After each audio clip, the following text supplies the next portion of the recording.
This is the Monday Morning Quarterback, another original multimedia presentation from NorthJerseySports.com. Brought to you by the Bergen County Education Association. Bergen County Public Schools work because the BCEA works with you.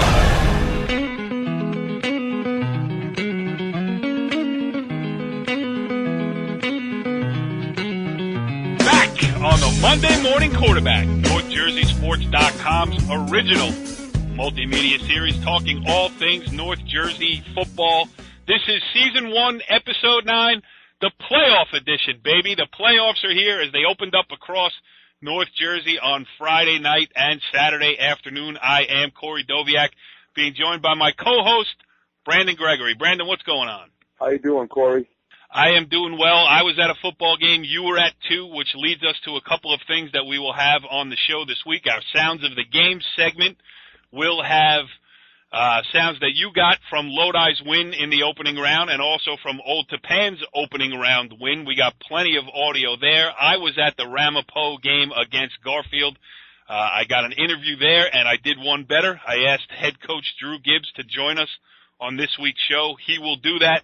And another guy joining us is Brandon Wimbush, the junior quarterback for St. Peter's Prep, whose team opened their playoffs with a 61-24 win over Paul VI. You got to feel bad for Paul VI. I mean, he's getting a little bit older now, and he doesn't get around the field as well as he used to. Right, Richie Barton, our NorthJerseySports.com football insider? In over a decade of doing this together, that was by far your least funny joke. I have really nothing to add to that. I got to be honest. You don't think Paul VI has lost a step in all of his years since he's been the You somehow followed up the worst joke with the second worst joke you've ever told. It's going off the rails fast here. What do you? Not true. See, I gotta laugh. Even if I have to invent one, I will get one. Right, Brandon? Yes, you're right about that. All right, so we're gonna go before we get to our guests, Drew Gibbs and Brandon Wimbush, and the sounds of the game coming up later. Let's just take care of a couple items of business here. First of all, social media. You can catch us in a bunch of different places. On Twitter at NJSCom, on Facebook at Facebook.com/NorthJerseySports. And the most important one, as far as I'm concerned, is YouTube.com North Jersey Sports, where you can catch up on all of our past editions and all of our multimedia presentations, including all of the previous 8 editions of the Monday Morning Quarterback that we have done this year. So listen to this, then check that out and do all that other kind of stuff. All right, so let's get into the weekend that was across North Jersey high school playoff football. Not too much stands out from the opening weeks. I mean, North won Group 1. There was an upset as Verona kicked a late field goal to beat Cresskill. The 7 beating the number 2 there on the road. And, other than that, you're stretched pretty thin to try to find what you would call a real upset, Richie B. Yeah, I mean, most of the games were pretty convincing. I mean, across the board. Again, you got Islands beating Wade Hill 17-14. Paramus struggled with more souls for a little bit, but, I mean, all of it, Lincoln, big win over Madison. 20-26, by the seeds. It's a 3-6 game of Madison, 3-time defending section champion. So that's a nice win for Lincoln. And for Lincoln, they are the first Jersey City public school in 40 years to win a home playoff game. How about that? That is crazy. Brandon, you saw Lincoln earlier this year. That's a good win for that program. Yeah, that's a big program win. Coach Hampton's doing a great job down there. And the kids, Tyreek Darby, Khalib Hebron, and the rest of the crew down there, Deshaun Robertson, are doing great things at Lincoln, and hopefully keep winning tradition this upcoming week.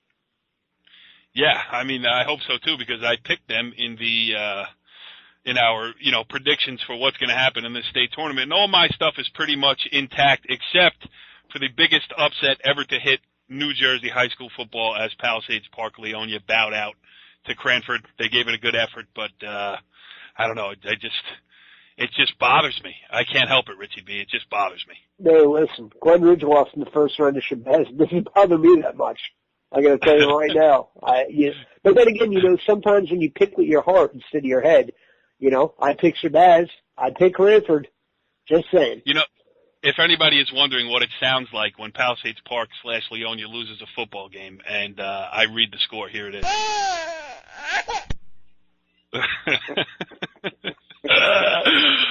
Looking around some other places too, like we said, a couple of 5 seeds won. Riverdale was a number 5 that went on the road and beat Jefferson, and North won Group 3.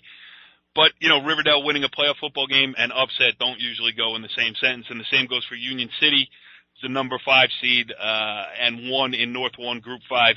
They'll get a shot at top seed Montclair. But other than that, pretty much everything else stayed intact. Did anything stand out to you, Brandon, that maybe we're missing here? Well, a game that kind of stood out to me was the Riverdale win. I think DJ has Riverdale playing well.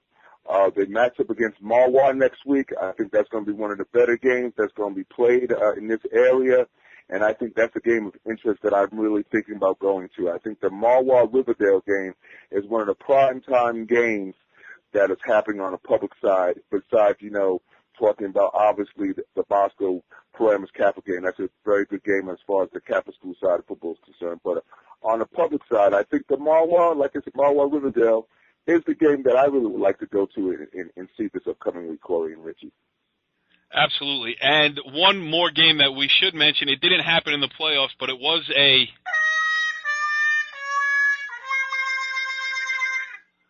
consolation game.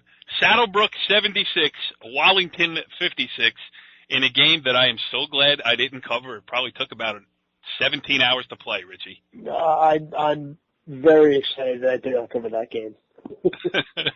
Yeah, no stoppages of play there to put the kickoff teams on the field. All right, Brandon. Well, the first round of the state playoffs was interesting. Games all over the place on Friday and Saturday. So why don't we jump right into one of the participants from said games? He is our first guest of the evening, Ramapo head coach Drew Gibbs. Coach, thanks for joining us here on the Monday Morning Quarterback. My pleasure, fellas. Nice to be with you.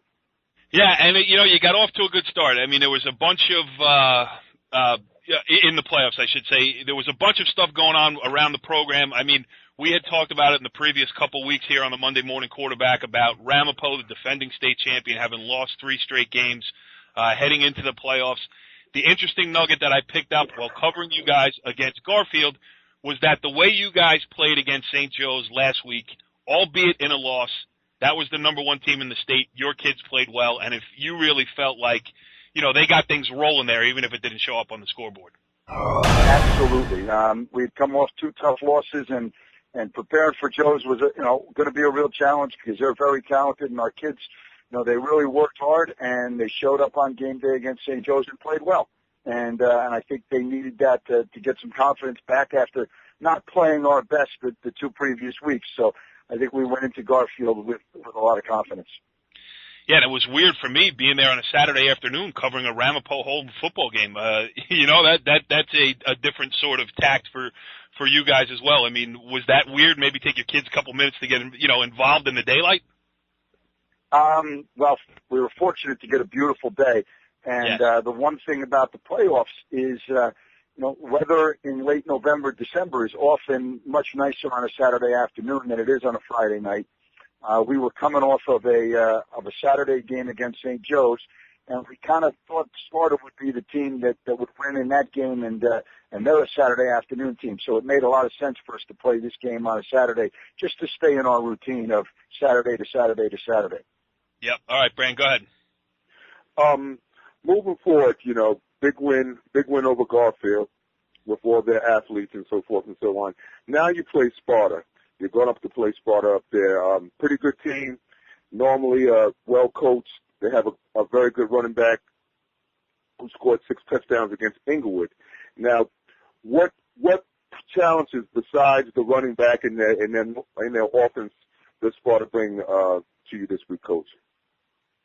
Well, I think Sparta is, as you said, a very well-coached team, good fundamentally, very sound from a scheme perspective, and they're a big physical group up there.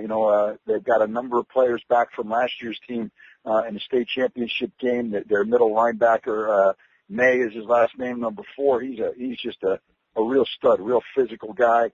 And again, I think they're going to be a big challenge because they're well coached, they play physical, and they've got some good size as well.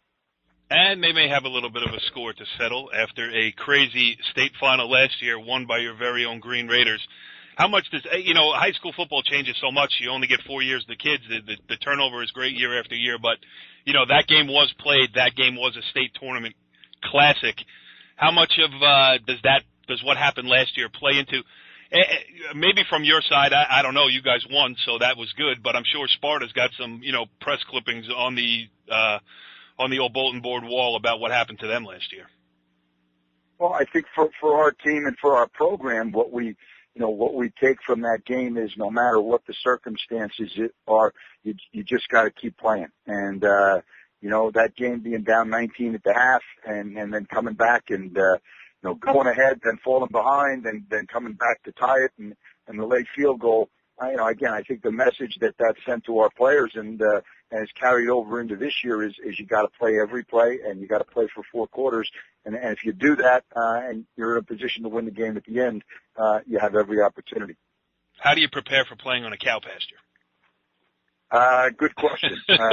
Good question. You know what? We're not going to worry about the surface because that's something we have no control over. So, we're going to show up on game day and just do our best. Yeah. Just getting back to the Garfield game quickly. Garfield hung in there early. People see the final score 52-23, and you did stretch it out late. I mean, it wasn't close in the second half, but they made some plays early on, and your kids responded. I mean, they even took an 8-7 lead, and I heard you. I was walking past your huddle, and you said just play with poise. I mean, I thought your kids did a really nice job, like you said, of just, going play by play. Yeah. You get into the playoffs, and, often the underdogs are very excited to be there, and they deserve to be there, and they're going to give you their best game.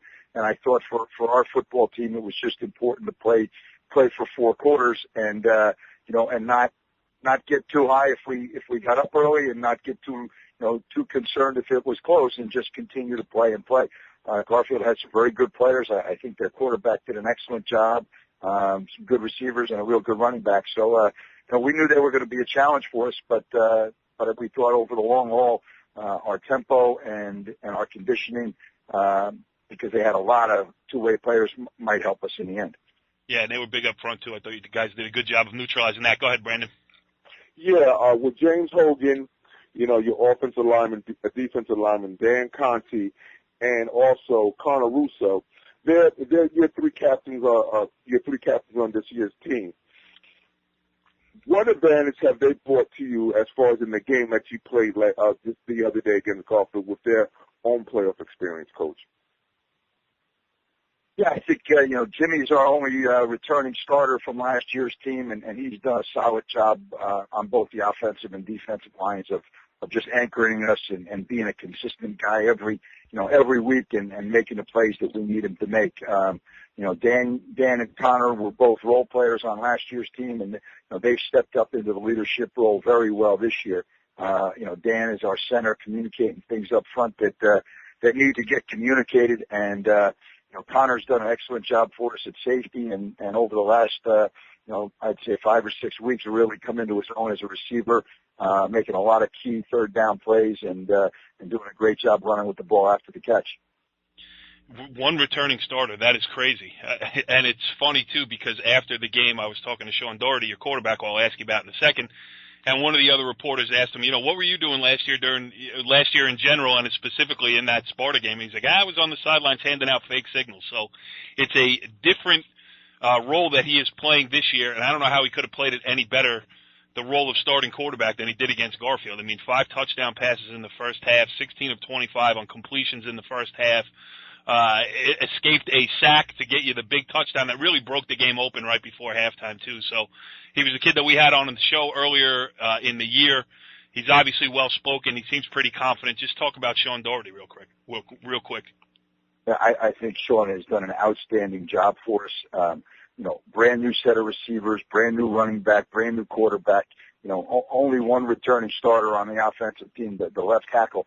And, again, Sean has done a great job of distributing the ball. He's got a great arm, but more important than that, he's got a real good head for the game in terms of knowing where to throw the ball and when to throw it.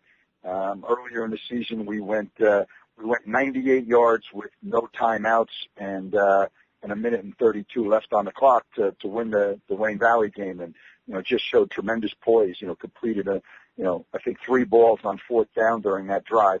So he's been a very poised player.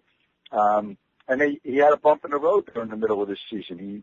He went back-to-back games where we had 7 interceptions in 2 games. And, that was great to see how he's responded in the last 2 weeks, playing a very good St. Joe's team and a playoff game here in Garfield without turning the ball over. So, he's had a little adversity and he showed the mental toughness to bounce back from that. So, real excited about him going forward here in the next couple rounds of the playoffs. Absolutely. Brandon, you got one more for the coach? Yeah, I have one more question for you, Drew. How important is tradition up at Ramapo? Have you seen the banners circling the field? This is Raider country and all that other stuff? Yeah. How important is that? How important is that to you and your program? It's very important to me. Getting the job going back now 13 years ago, taking over from Mike Mielo. There was a great tradition of success there. Coach Mielo had built Ramapo into a contender every year. So for me, maintaining that tradition, I felt very responsible for that.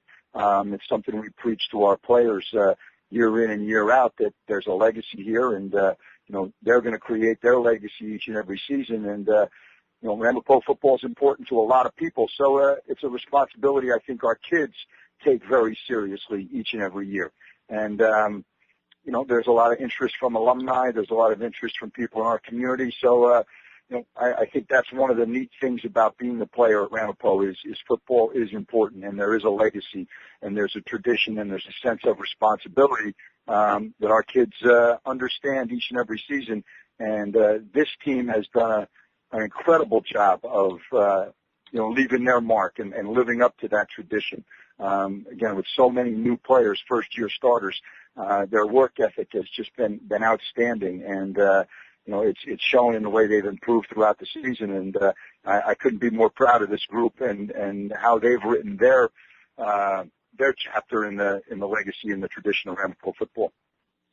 Drew, last one from me too, and we'll step off the high school stage for a second because as we talked about before we came on the air here, I was watching the Jets Buffalo Bills today, and a certain guy who they call 7-11, number 15 for the Buffalo Bills, running around making plays against the Jets.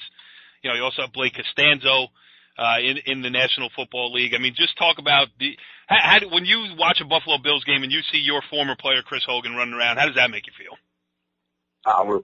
We're tremendously proud of Chris, and we're he's had an interesting road to get where he's gotten, and having not played Division I football, being a lacrosse player for 4 years, and then playing football in his 5th year, and working hard through the training camps, and finally getting his opportunity to shine at that level. I just couldn't be more proud of Chris, and his determination to accomplish what he's wanted to and get a chance to play in the league is great. And Blake's another example of a guy who's gone on and had an interesting road to get to the NFL. Blake spent a couple of years in NFL Europe and got a chance in some training camps, got cut, kept fighting back, and has gone on to have a tremendous career as one of the best special teams players in the NFL. Been in the league now, I think, 7 years. And those are guys that we can point to who didn't have an easy road but have managed to find success. And I think that's a great lesson for all our kids is that, it may not be easy, but if you keep working and you never quit, some great things can happen for you. Yeah, absolutely. And some great things are happening for your guys. 7-3 as you head up to Sparta next weekend for the semifinals in the North 1 Group 3 state sectional tournament. Certainly we wish you the best of luck. I'm even debating whether to take the trip to Sparta. If it's a sunny afternoon, I have a convertible. I am not averse to taking a long ride to Sussex County. But if I don't get there, best of luck to you. Thanks for coming on the show here, and I always appreciate it when you take the time. You're more than welcome, and you know what? I'd get in that convertible because I know there are a few people that are sorry they missed last year's Ramapo Sparta game. I think it's going to be a good one, so I'd make that ride. Coach, that hurts because I was the one who missed last year's Ramapo Sparta game. All right, if Ron Anello will have me over to lunch out at his abode over there in Sussex County, we'll make that a deal. You got it. Thanks again, Drew. You're welcome. Take care, guys. Well, interesting stuff there, Brandon, with Ramapo head coach Drew Gibbs. And, as we hang up the phone with Coach Gibbs, we pick up the phone with our NorthJerseySports.com football insider, Richie Barton. Where were you, pal? Hey, listen, the Packers, they just, I'm a diehard fan. They're tough to watch right now until Rodgers gets back. But, fought hard, but, Pierre-Paul picking off the pass, I don't know. I'm in a daze right now. Scott Tolzien guy not getting it done for you. All right, so we go from Coach Drew Gibbs, a coaching perspective on the state tournament, and let's take this time to welcome in our next guest. He is St. Peter's Prep junior quarterback Brandon Wimbush, his team fresh off a 61-24 win over Paul VI in the non-public Group 4 state tournament's first round. Brandon, thanks for joining us here on the Monday Morning Quarterback. No problem. Thanks for having me. It's a pleasure. The pleasure is all of ours, and we'll just get you started with the question about, this week's game. I mean, you guys play for a chance to I'm sure you've been waiting for the state tournament to get started and then to be able to open it with an impressive win at home. Just talk about how you're feeling after getting the first win out of the way. Definitely. We came into the playoffs with a bye week, actually. Got healthy, got everybody else back. And we came in with momentum, coming off a 2-0 run. And we know we had to handle business in the first round, and that's exactly what we did. Yeah, go ahead, Brandon. Brandon, well, both Brandons know each other for a long time, so Brandon Gregory, go ahead, take it away. Yeah, I've known Brandon since he was about 7 years old. He's a very, very good athlete, a good dual sport athlete, playing football and also playing baseball. And he also ran track, Corey. I was just going to say, when did track guy. Of course. All these kids that play can run track too. Great athletes. Before you get to your question with Brandon Wimbush, I will just set up later in Sounds of the Game. You will hear Coach Brandon Gregory talk to Matty Appia, the Lodi coach, all about track. Go ahead, Brandon. Yeah, he's a great quarterback also, Brandon. Real quick, Brandon, this win against Paul VI. I saw you play against Bergen Catholic early in the year, and Richie saw you play against against St. Joe's.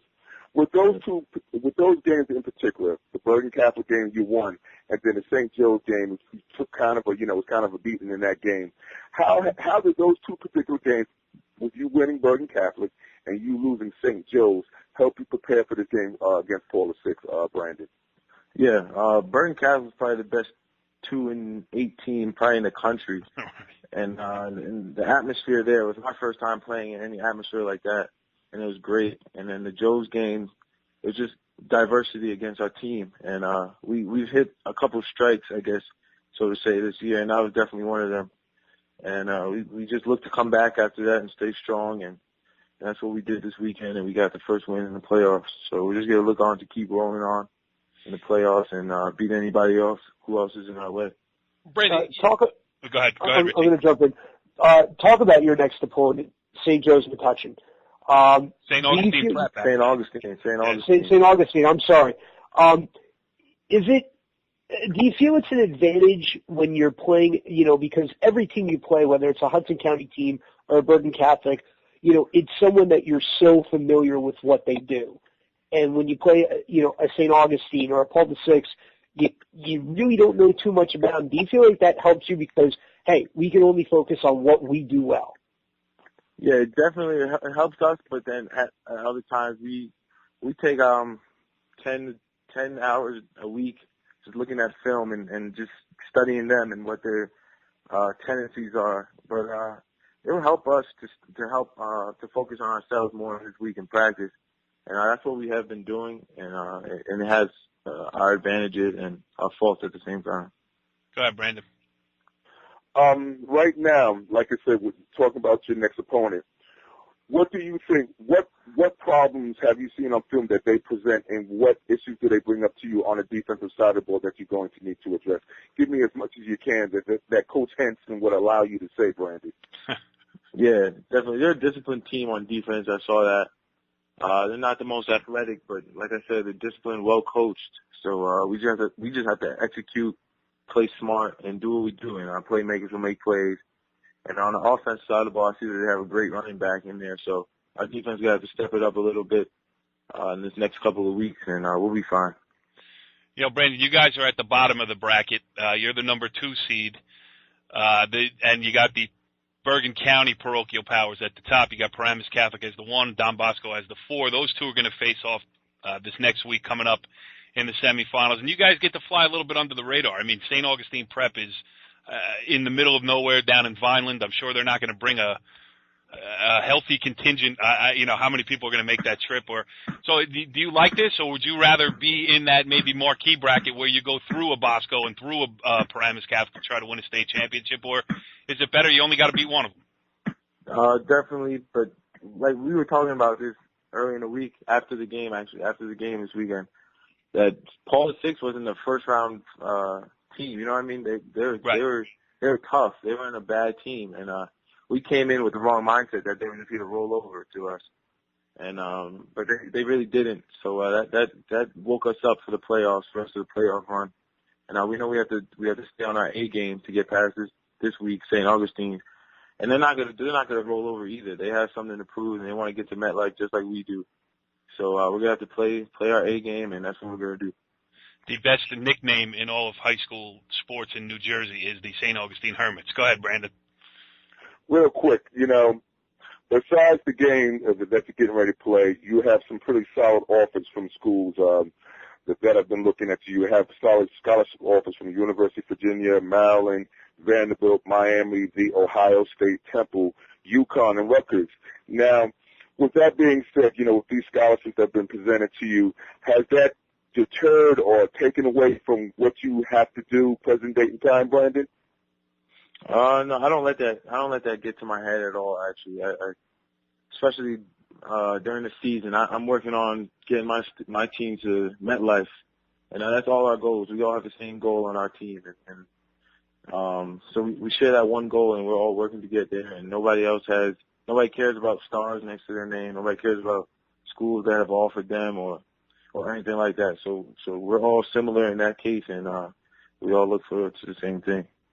Richie, you got another one for Brandon, and hopefully just as far as being recruited, I mean, are they recruiting you as a quarterback? Are they recruiting you as, you know, an athlete? You know, are they thinking, you know, maybe in the secondary? Have any of those schools, you know, offered up any of that knowledge, or are they just saying, hey, come see what we have here, and we'll put you on the field somewhere? Yeah, but just as a quarterback, strictly, I haven't played defense since freshman year, so strictly as a quarterback, I go to camps for quarterbacking, and all those schools are recruiting me for same position quarterback. Are you hoping, do you have a dream school, and have they not come in yet, or is the dream school in one of those that has offered, or how are you feeling about it? Are you going to just let it all play out? Yeah, I'll just let it all play out, look more into it after the season. But I don't have a dream school. I never had a dream school growing up. But all the schools that have offered me so far are great schools, and a lot of kids dream schools, you know what I mean? And they don't get these offers, and that humbles me to know that I have these offers, and I'm going to college for free. I mean, you can't beat that, certainly that experience. And, you know, I know, like Vanderbilt, one of the best schools in the country, also led by a former East Stroudsburg Warrior, James Franklin, the head coach. I went to college with him, so if I could put in a subtle plug for Coach Franklin, I will do my best to keep the Warrior spirit alive. Brandon, you got another one for Brandon?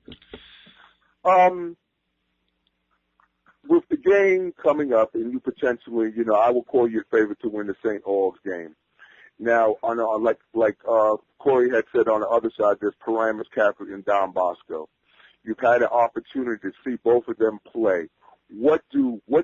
Just give me a little bit of snippet, if you can. Not saying that you're looking ahead, and I want people to think that you're looking ahead.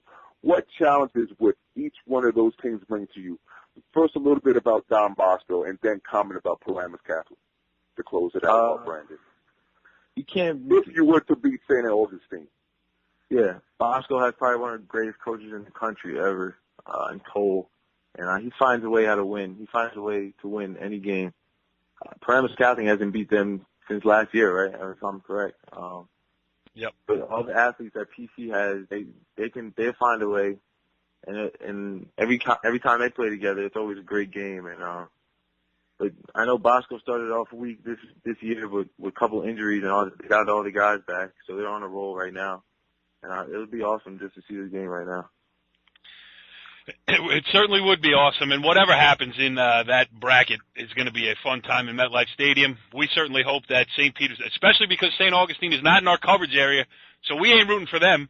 We certainly wish you the best of luck with your St. Peter's Prep teammates this weekend, and best of luck going forward, and thanks for joining us here on a Monday Morning Quarterback. No problem. Thank you. I appreciate that. All right, boys. Well, that was certainly interesting stuff with St. Peter's Prep quarterback Brandon Wimbush. Brandon, that kid, he just has his head on his shoulders. Not only is he a good high school football player, he's got the world at his feet with scholarship offers already coming in his junior year. Some big schools in on him, and that's because he's also a great student. So the kid has given himself so many options and really seems to have, his head screwed on straight. Yeah, he has an overall GPA of 3.1, so his grade average is going to be something that we don't have to worry about as far as school is concerned. He's a solid student besides being a great athlete, so hopefully things will work out well for him and they can make it to the state finals against the winner, Bosco Paramus Catholic. Yeah, we will be there to see that if it does happen. All right, moving on in the show now. Our next segment here is the one that everybody waits for. This is Sounds of the Game on Monday Morning Quarterback. Yeah, baby. Yeah. On NorthJerseySports.com. The crowd is certainly restless to get to this segment of the show, and Sounds of the Game is brought to you by the Recruiting Network on NorthJerseySports.com, our in-house recruiting video service helping high school athletes get noticed with our dynamic highlight videos.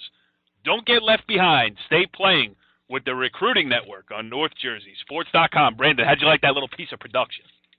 I think that was pretty good. Hey, Richie, how long did you think it took Corey to figure all that out? Do you think it took him a half a day? Days. Multiple days. I'm so glad I don't have a webcam or any type of surveillance devices. I am so happy that nobody could see me here in my back room just plotting what I'm going to do. We get into a lot more stuff on the wrestling show, and just a plug for that, that's coming up maybe the week after Thanksgiving. We're going to do the first episode of that, and that we get very production heavy. But we're just starting to get into it here on the Monday Morning Quarterback as we have been coming up with these sounds all year. And we'll just do one quick one from the game that I was at. We talked to Ramapo head coach Drew Gibbs earlier in the show, and I asked him the question about Sean Doherty, the junior quarterback who had 5 touchdown passes in the first half, 6 in the game. This is just an interview I did with him when I caught up with him after they beat Garfield in the opening round of the state playoffs. We'll take a listen to that, and we'll get into some other things. So, just talk about today. You get in that rhythm in the first half. I mean, like I said to Coach Gibbs, 3 first plays on 3 different drives. You hit them big. I mean, just talk about getting in the groove again. I mean, first drive we were a little shaky, a little nerves, first playoff game, but once we came out, second drive, coach was like, all right, let's beat him deep. So we just threw one to Goldie, he catches it, touchdown, and then, I mean, I guess first play was working for us to be able to score.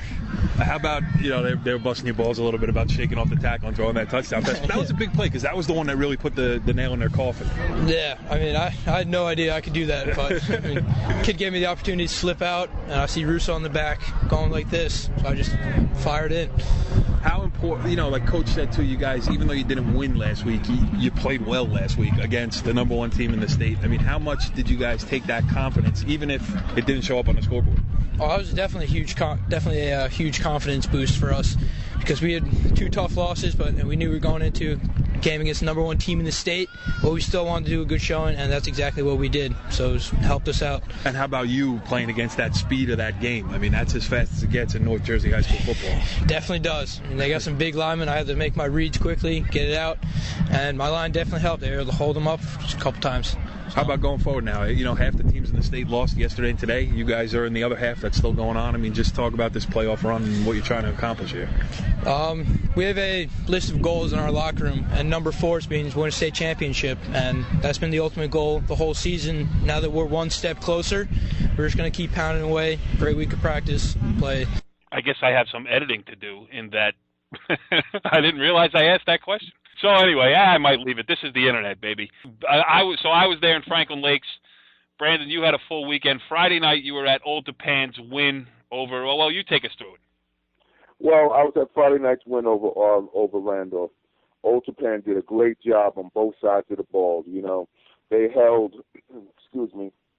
where am I at? I got all my stuff right here. They held Randolph to 68 yards rushing on 16 carries. They had a couple of interceptions. They had 2 interceptions. They held their big running back, Jason Cohen, to only 42 yards. He had 1 big run of 38 yards. And their defensive played great. Like I've mentioned on several occasions on the show, Rocco Giovinazzo had another great game. He had 9 solo tackles, a couple tackles for losses, he had 1 pass deflection, and one of the players that really played well is John Pickenich, sophomore. He had a sack, a couple tackles for losses. He had 2 pass deflections. And that Old Tappan's defense is tough. And their sophomore class, the junior class, along with their senior class, the boys are working well together. It appears to be that group, this group are good teammates, and that led to the positive result that just came this Friday night. Yeah, well, that's a perfect segue because in the interview you did with Brian Dunn, he talks about that sophomore class, fitting in and playing with the older guys. Let's take a listen to what Brian Dunn had to say. This is Brandon Gregory from NorthJerseySports.com on the sideline with Coach Brian Dunn after Old Tappan's 35-7 win over Randolph. Coach Dunn, your sophomore class led by John Pickenich, Jordan Fuller, Jed Downey really played a big game tonight. How far do you think that group can take you along with your senior class? Oh, we had a bunch of them. We had James Herbeck did a great job playing both ways. Zach Tonight had a huge breakout touchdown run, long run, and these guys all contributed in a lot of ways. So they're a great group of kids. We have great senior leadership here, but our young guys, if they keep stepping up, that's a big bonus for us. In the third quarter, there was a big fumble recovery at Randolph's, at Old Tappan's 12-yard line. Yep. The very next play, there was an interception by number 20, yep. Anthony Castro. Yep. What's the difference? What was the difference in that play, Coach? I tell you what, that play is a play we practiced all week, and it was a big senior step-up moment. The kid jumped her out. Coach Clouds did a great job prepping them up on that type of situation. We got a tip on the play, and he just jumped her out and did a great job. In the fourth quarter, you started out on a 5-yard line. You had a 95-yard drive that lasted 8 minutes and 20 seconds that pretty much cemented the game. How tough was Randolph in the third quarter moving on into the second half before that drive? Yeah, we came out first 2 possessions. We were stumped and pushed backwards, and our guys finally settled down. We picked up a couple things they were doing and settled in and established a little bit of the physical presence we wanted to have, and that drive was tremendous, just outstanding. So, that was just all the things we've been working on, trying to come together. That's a good football team. They're a very good football team. We saw it on film, and for a 6 seed, I didn't think they'd be that good, and I thought that was a very dangerous, well-coached football team. For us to make that drive, I thought that was a statement. Yeah, Brian Dunn sound pump up there, and Richie, don't you love it? Like the sounds of the game, of what's going on behind the scenes there. You got the band playing. It just sounds like high school football. Well, exactly. That's what sounds of the game. Not only do you get the quotes from the players and the coaches throughout the area about big games or what they were thinking in a certain situation, but you also get the actual sounds. Right. I think I should go back and play the introduction again, but we'll skip that because we've got a couple of Brandon. You mentioned Rocco Giovinazzo, the middle linebacker for Old Tappan. He played a big game. You caught up with him after. Here's what he said. Rocco, you had 8 solo tackles, 1 assist. You led the defense from the middle as the middle linebacker, and you also led the offensive line. You've been a 3-year starter at Old Tappan. How does it feel being the leader of the team this year? It's a lot of work, but it definitely pays off after wins like these, But the coaches definitely prepared us the best. It pays off. In the fourth quarter, you started your 95. You started your drive on a 5-yard line. It was a 95-yard drive, and you ended up with a 4-yard touchdown run by Jordan Fuller. How much do you think that drive was the determining factor in the game? Huge factor, In the third quarter, we just kept getting 3 and outs, both teams, and then fourth quarter came and we turned it on and we drove down the field on them. You're playing at a very high level. The 3 years that you've been up at Old Tappan, you're leading the county in tackles with over 140 tackles right now. You seem to understand what is happening out on the field. It appears that the game has slowed down for you. It's all preparation. seriously, it's all preparation, and Coach Claus prepares the linebackers great, and I just know what I'm doing out there, and you got to play fast. You got to play fast. That's what state tournament football is all about, right? Most definitely. Rocco is probably one of the best ball players that I've seen come out of this area in a long time. He understands the game totally, Corey. He plays, like you said, he plays fast. His pad level is outstanding on the defensive side of the ball, and he controls the offensive line. He calls the signals from the center position. He's probably one of the best ball players that's come through Old Tappan in the past 10 years, and they've had some very good ball players come through. Yeah, that's absolutely true. All right, so we got your love affair with the big boys in the trenches continues as you caught up with two-way lineman Anthony Sarro from Old Tappan, and here's how we talked about how the game took place up front. Anthony, your offensive line did a great job tonight controlling Randolph's defensive line. The plan the whole week was just to dominate like we've been all year. I mean, we felt disrespected how they thought that it was better that they got matched up with us over PV, and we really just wanted to take it to them up front. But you had a big sack in the third quarter that changed the momentum of the game. What did you see on that particular play? I lined up outside the tackle, and I just shot the B gap, and I saw the quarterback was facing the other way, and I just knew that I was getting that right there. Thank you very much for a couple of minutes of your time. Anthony Sarro felt disrespected, and they took it out, against the opposition on Friday night. Yes, he did. Anthony played another great game. He's recovering from knee surgery that he had after the Tenafly game last year, and he's coming around and having a great senior year, Corey. Absolutely, yeah, that was an ugly injury, too. I happened to be at that game, and his knee was facing in the wrong direction when it was all over. He's back leading the front there for Old Tappan. And the last guy you interviewed from that game is one of my favorite interviews as well, Zach Al-Sharif. He has no trouble getting his words out into a microphone.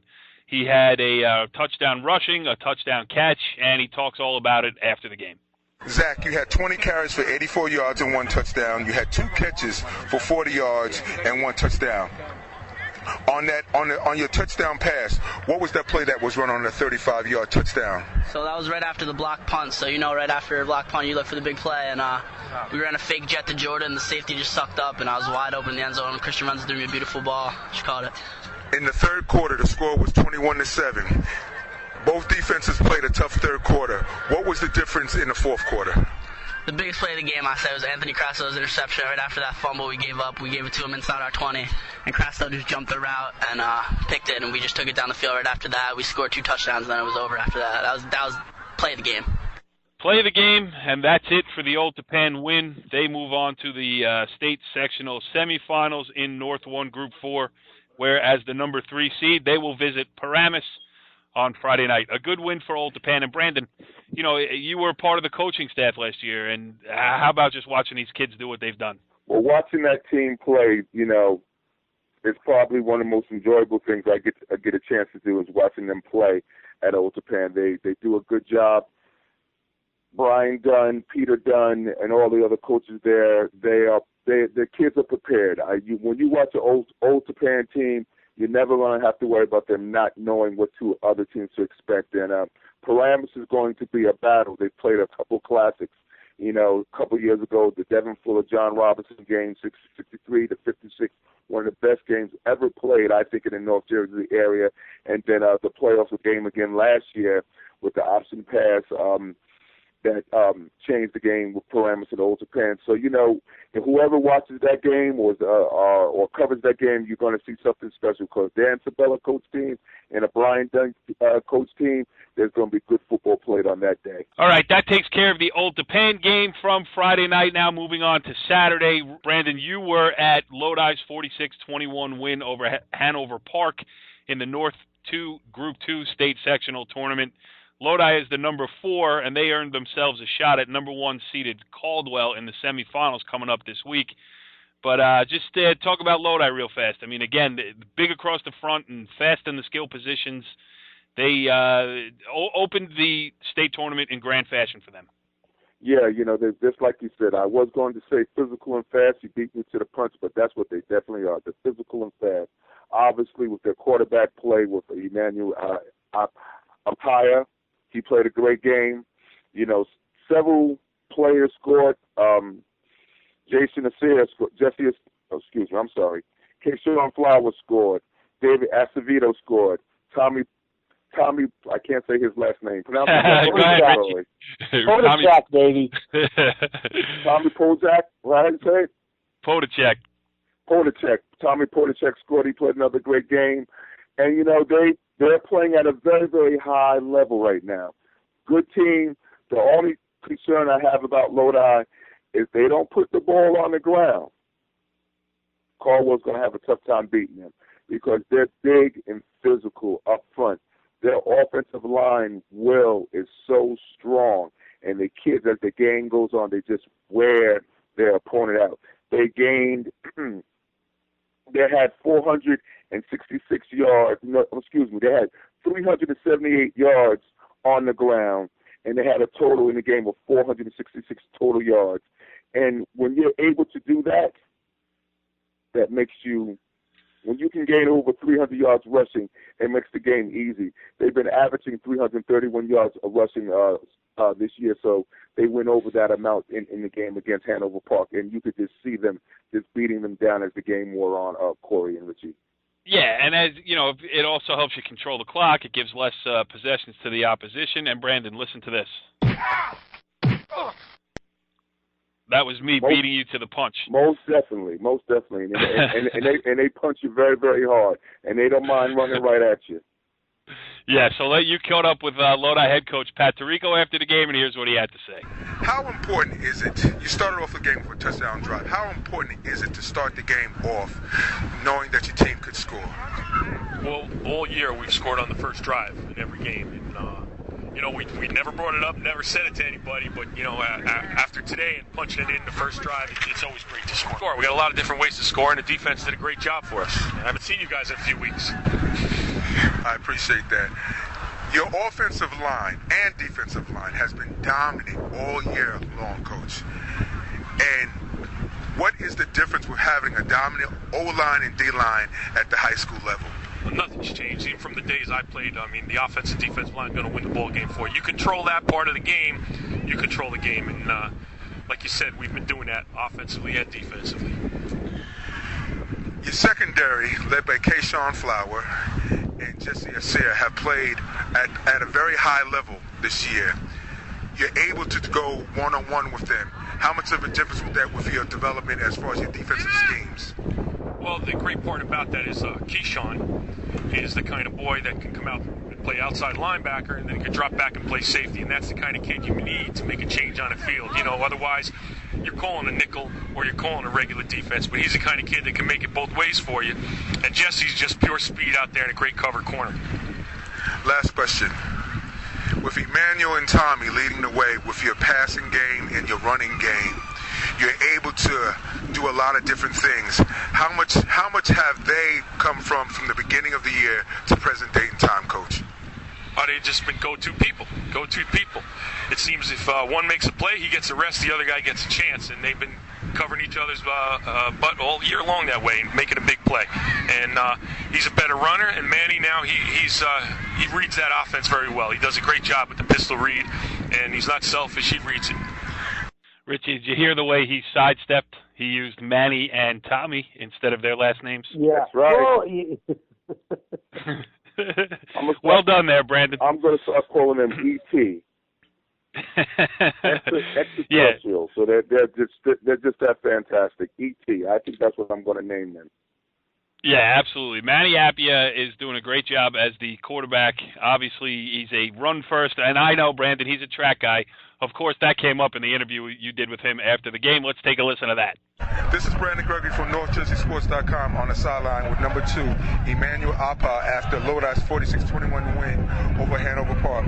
Emmanuel, you had 8 completions and 12 pass attempts today for 88 yards, 2 TD passes. You ran the ball 20 times for 198 yards and 2 touchdowns. How important has your offensive line been to your success and Lodi's success this year? My offensive line been great to me. They've been blocking for me, so I have time to pass the ball. And if there's any blitzes, I just take off and do what I have to do. I've seen you play a couple times this year. I saw you play against Glen Rock and another time. How have you feel that your growth and development has progressed from the beginning of the year to present date and time? I just keep calm and just keep doing what I've been doing all season long, and I just have more confidence in myself. You're known as a track runner. Your speed and your separation speed has been very obvious during the course of this year. How much has that helped you with your growth and development this year? Track has helped me a lot because Coach always told me when I'm tired, just keep fighting, and I'll do better. Thank you very much for a couple minutes of your time. Thank you. All right, buddy. Richie, he's known as a track runner. How has track helped you in football? It's unbelievable. Couldn't help himself. You know something. One thing that I found with him, Corey and Rich, in that game, they were down on the 1 yard line. It was like second down, I think like 20 yards. He popped one for 99. The referee called him out, but the kid didn't step out. So he would have had close to 300 yards rushing. He popped a 99-yard. He was in the end zone. He had separated from the kids, and they called him on a 32-yard line. But his speed, his linear speed is incredible. And then the last thing I have to say about Emmanuel is that on his touchdown pass to David Acevedo, I think that was his best pass play that I've seen him do all year. He threw the ball to the kid ran a corner route. He threw the ball right to the pylon. Perfect pass, game done, end of match. And you can just see where he's just grown. On that one play, you can see where kids come from all the preseason to where they're at right now. Lodi is at with Emmanuel leading the way. Yeah, and one of the guys helping him get there is Randall Almonte, who knows a lot about tradition at, of just being a part of the Lodi Ram program since he's a little kid. Brandon, I thought this was an interesting interview that you did with Randall Almonte. Let's take a listen. Randall, you had a big play in the third quarter. You had an inside several pass for 43 yards that led to a touchdown. What was the design of that play? I just remember Coach told me just catch the ball and get it, and just keep working hard and get the ball downfield. You're one of the 3 Almonte brothers that have played at Lodi High School. How does it feel carrying on such a legacy with your brothers? It feels great. I just every time I go out there, that's what Coach reminds me. Almonte, you gotta work hard. You gotta be just like your brothers, and just win. Just keep winning. Be like your brothers and win. That's coaching down to stripped down to its core. There, that's good stuff. Thank you very much. The Almontes have played football at Lodi for a couple of years. They've done a good job, and he's the last one, and hopefully he can bring home a state championship to the family.